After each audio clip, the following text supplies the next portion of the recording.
Good morning, beautifuls. This is Monica Spirit Walker here with Aleph, your daily guidance with the Aleph Bet. So today, our letter is Aleph. Aleph is a silent sound. It is also the sound you make before you speak, that breath.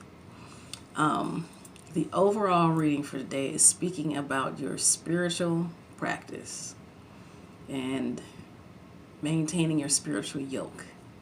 And I know people would want to associate that with Christianity per se, but when we're speaking of yoke, we're talking about, the oxen, the yoke that they wore on their back when they did the plowing.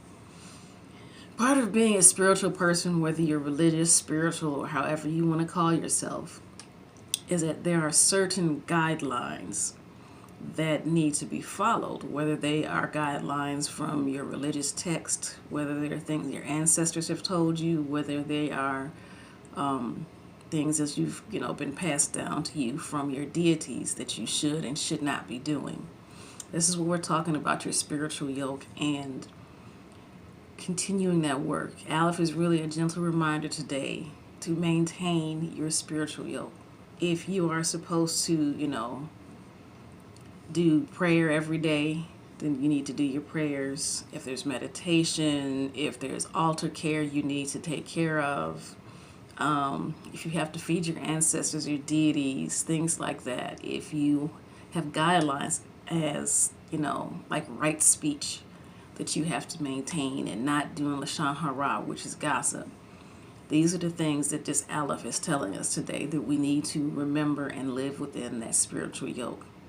And it is not to constrain you or to keep you from doing things that you want to do. An ox without his yoke is powerful, but with the yoke on his back, he is able to plow a field.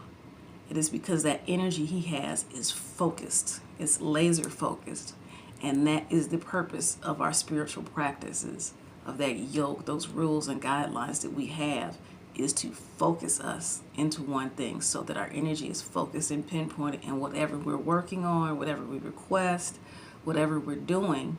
Instead of being scattered and all over the place, our energy is brought into a focus. Okay?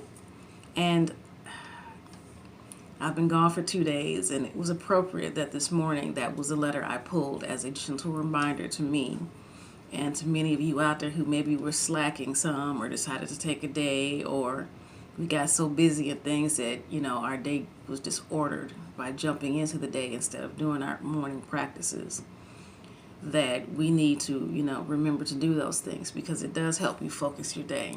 My days are completely different when I get up and I do my prayers and I pull my card and I speak to my ancestors and stuff like that.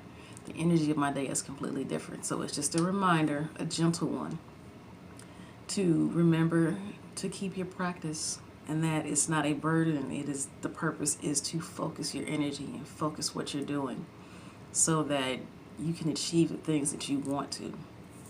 All right? Well, love you guys. Have a good one, and I will see you tomorrow.